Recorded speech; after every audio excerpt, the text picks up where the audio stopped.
great marketing shouldn't feel like marketing. How can this actually feel like a pleasurable experience and a gift that you're giving to the customer or the prospect, as opposed to we are corporate and we are doing this thing to you called marketing and you're going to endure it.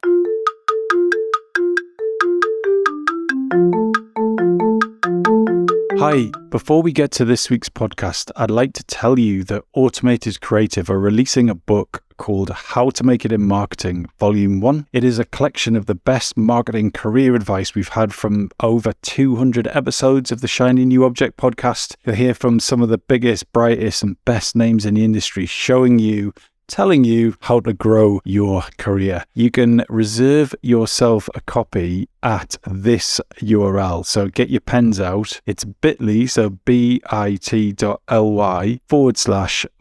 it in marketing. So that's bit.ly/make it in marketing. But the make it in marketing bit is in capital letters. So bit.ly/lowercase and the rest is make it in marketing uppercase. I think you should get your heads around that.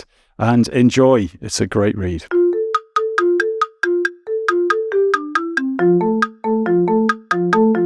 Hello and welcome to the Shiny New Object podcast. My name is Tom Wallerton. I'm the founder of Automated Creative, and this is a weekly podcast where I get the privilege of interviewing someone very interesting, very successful from the industry, and this week is no different. I'm on a call with Catriona Walkerden, who is VP Global Marketing at Logicalis. Catriona, for anyone who doesn't know who you are and what you do, could you give the audience a bit of background? Yeah, absolutely. Thanks for having me, Tom. So as you mentioned, I'm the Global Vice President of Marketing for Logicalis. Logicalis is a global technology solutions provider, and I look after their brand, content, campaigns, go-to-market, etc., for the global team.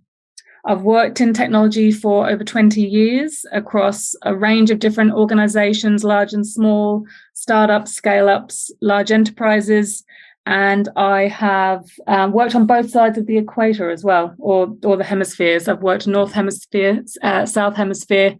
I actually just moved from Australia this time last year, so still adjusting to the British weather. So that's an impressive career and set of locations, but what has been your biggest screw up today? What was that hand in face, red face moment that was awful at the time, but has made you the marketer you are today? Yeah, sure. So I'm going to give a story from pretty early on in my career, which still makes me kind of go red to this day to think about. But I've got to set a little context for it first. So I did a degree in media and popular culture. So it was kind of a degree, it doesn't really qualify you for a job in the real world. And I think the lecturers toward the end of our tenure at uni were like, oh, we've got to prepare these poor blighters for the working world. And the topic they've chosen to learn is not going to help with that.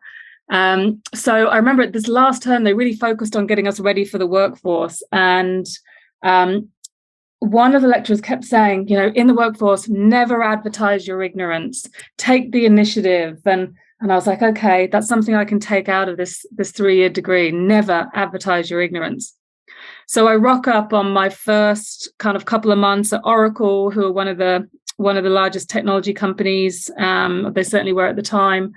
Everyone's speaking this corporate jargon. I'm not really sure what's going on, very green, kind of fresh out of uni.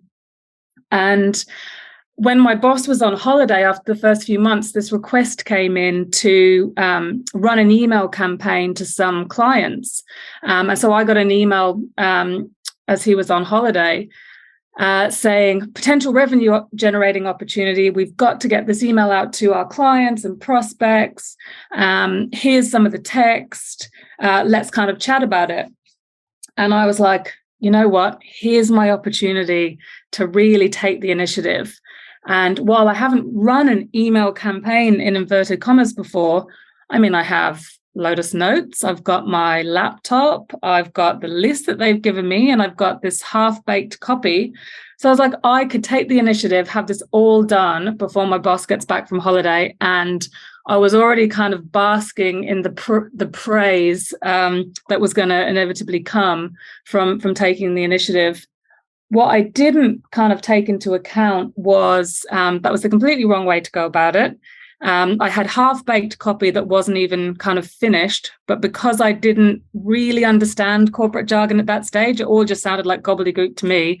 So I was like, right, I'm just going to put the whole 900 client names in my Lotus Notes in the to field. So exposing all of the database clients to each other. And then I was like, well, I've got the copy, just whack that into the email. Now for the heading, well, they've written potential revenue generating opportunity in their email to me. So I'm just going to put that in the heading and send it out to all their clients, fully visible of who we're working with as well. So needless to say, when my boss got back from holiday, when the sales team found out what I did, they went ballistic. Luckily, I think this was before GDPR, because I'm sure sharing 900 client contacts with each other wasn't the best. But the lesson I learned from that is don't always take the initiative. Sometimes it's really good to ask clarifying questions and make sure that you fully understand the task and what's expected of you. So that has stuck with me to this day. I'm surprised you've recovered at all. But it was 20 years ago. I'm only just getting over it. Well, that therapy was worthwhile, but thank you for sharing. It's a brilliant story.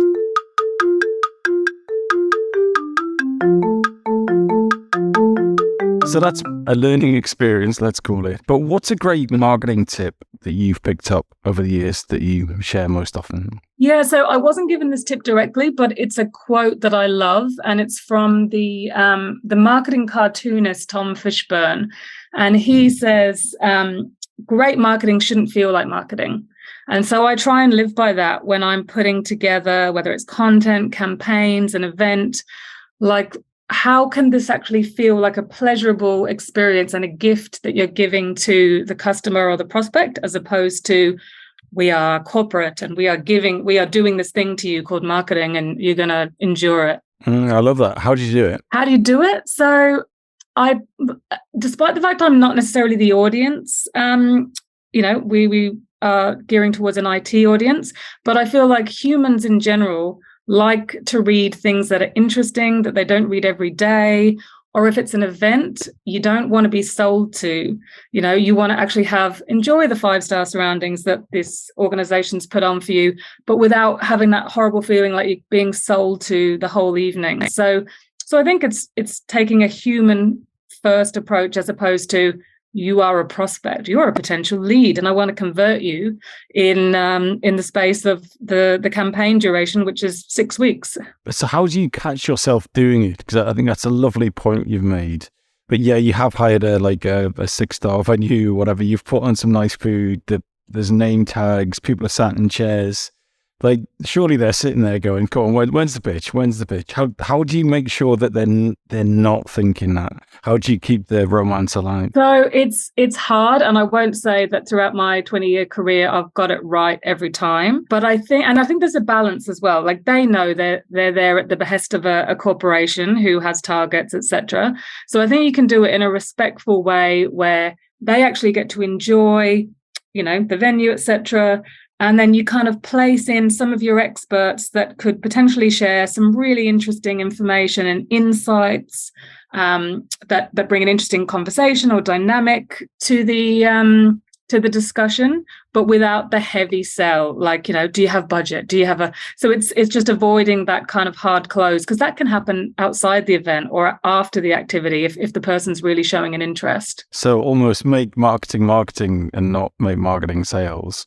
Or am I just getting too carried away here? Probably. Anyway, look, this is fascinating for me and my own job. So I'll maybe come off track a bit for the podcast.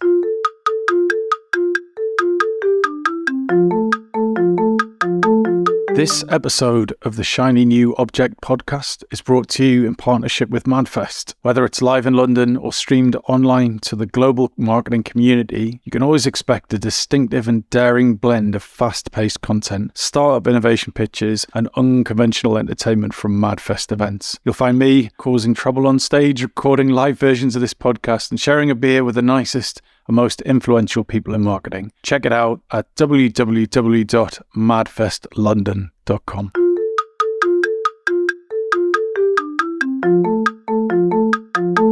But what we're going to do now is talk about your shiny new object, which is sustainability in marketing. So I think it's clear what sustainability in marketing is, but why is this your shiny new object? Yeah, so for me, and I don't know about you, but sustainability has gradually, but then all at once become the unwritten mandatory brand value. So, and I think marketing has a huge role to play in ensuring that we both shape the narrative and share our organization's story and efforts in reducing carbon emissions or whatever else it is that your organization is doing on this journey to, stop the planet or kind of reduce the impact of the planet being on fire. So for me, this can go a couple of ways, as we've probably seen in the media over the last couple of years. There are some organizations who are doing this really well, working with credible, accredited organizations like Science Based Targets Initiative to set and work towards meaningful targets. And then you get the other side of the fence, those organizations who are thrown to the wolves for greenwashing and overstating claims.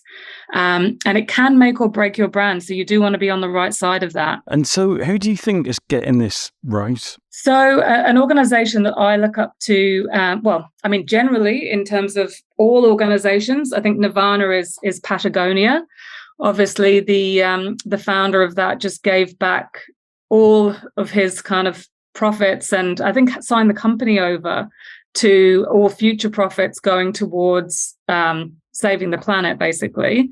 And then from a product perspective, they use all recycled materials. They offer to, mend the garments that they sell instead of kind of getting you to buy new ones. So, I mean, that's a Nirvana. And in the tech industry, there's a couple of organizations who are doing really well. Siemens have been carbon neutral, I think, for the last 6 years. And they're building innovative solutions to actually try and help their customers as well. And that's something that Logicalis, the organization I work for, is also on the path to doing. So, yeah, very excited about that. And so when does this need to kick in? Like, what if you're a marketer and you work for a large FMCG like a Unilever or something like that, and you've got a marketing budget and you're responsible for social channels, but you don't really have budget or time or authority to really make these changes. So how can marketers be more sustainable if they don't have the seniority or the influence to make a big move like giving all profits back to the planet? Absolutely. So there's a few things that everybody can kind of start with. And depending on how close the marketer who's listening to this is to the kind of executive level and has a seat at that table. But I mean, some of the things that, for example, we started at the early stages is really just kind of measuring the current carbon output. And you can work with a range of organizations to do that. Logicalis started reporting last year to the Carbon Disclosure Project. I'm not sure if that cost you much or anything to do. And then setting a commitment with the Science Based Targets Initiative, because you can do a range of things that will actually save you money, like reducing your energy costs is obviously taking carbon out, but also taking cost out of your business, and moving to renewable energy, which may have a bit of an overhead when you kind of implement it, but then will be, save you tons of money in the longer term.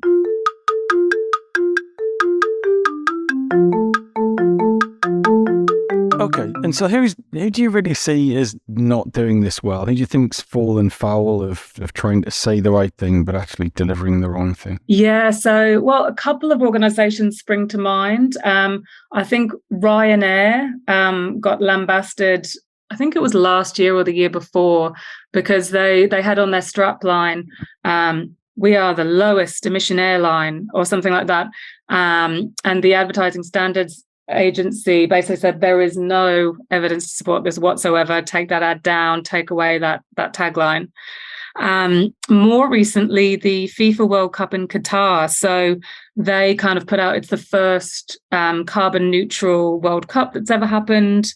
But actually they achieved that by offsets, which are a no-no in the in the kind of carbon reduction world. So an organization like the Science Based Targets Initiative, for example, would say that's not carbon neutral. You can't just plant a forest full of trees and then just kind of pollute and go, oh, that's fine. So help me understand why that isn't a solution for the people wanting to do this properly. So look, I'm not a climate scientist, but what I gather from the sustainability lead that I work with, who's also like, they're a big no-no, is you're not taking enough carbon out. Prevention is way better than the cure of kind of planting trees to absorb what's already there. So for an organization to really be on the right side of that, they need to be looking at a net zero kind of formal commitment that looks at taking carbon out of their business rather than just offsetting it. It's kind of like, offsetting, offsetting taxes by putting your money in a Swiss bank account. Not really the right thing to be doing.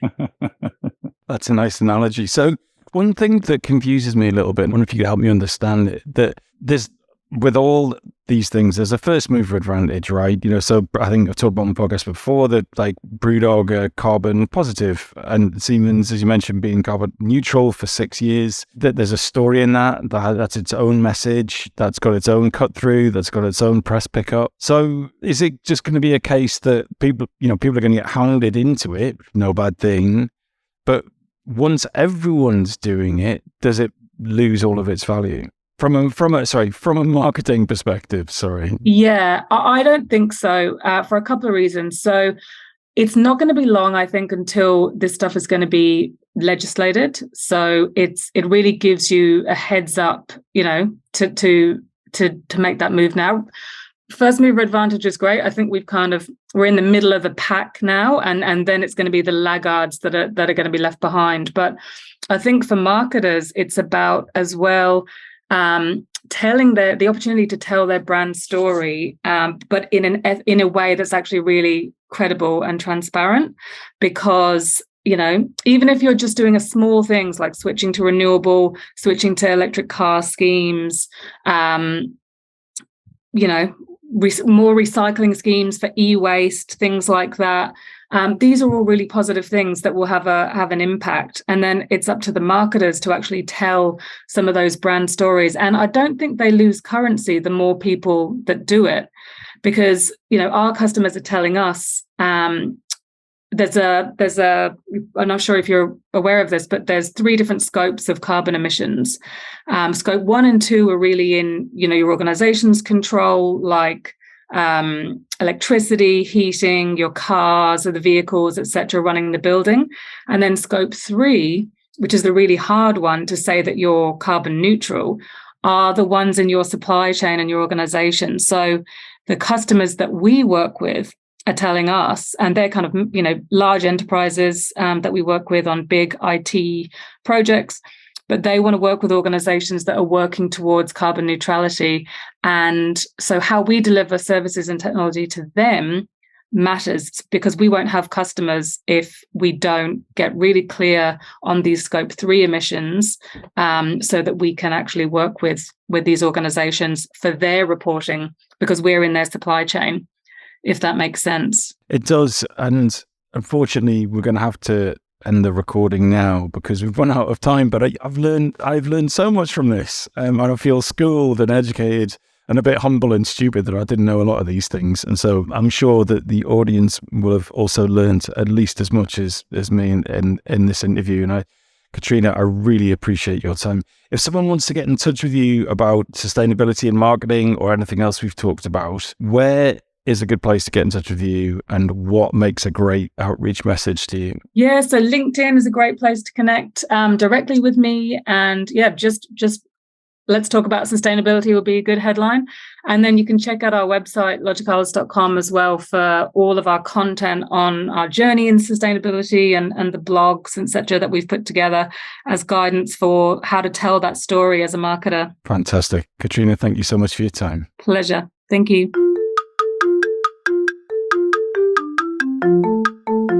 Hi, just before you go, I'd really appreciate it if you could take the time to write a review of the Shiny New Object podcast on Apple Podcasts or iTunes, whatever it's called these days, or whichever podcast provider you use. We're an indie podcast, so it would go a long way for us if you could just share the word and give us a bit of a support on those channels. That'd just be fantastic. If you haven't got time, that's also cool. And yeah, if you could tell your colleagues about the podcast, and also, if possible, don't forget to subscribe. And I'd love to hear your feedback. If you'd like to speak on the podcast or be a guest, or you think I'm asking the wrong questions, anything, I'd be super interested to hear what you think. So please email me at tom@automatedcreative.net. That's TOM at, I'm not going to bother spelling it. Anyway, you'll work it out. Thanks so much.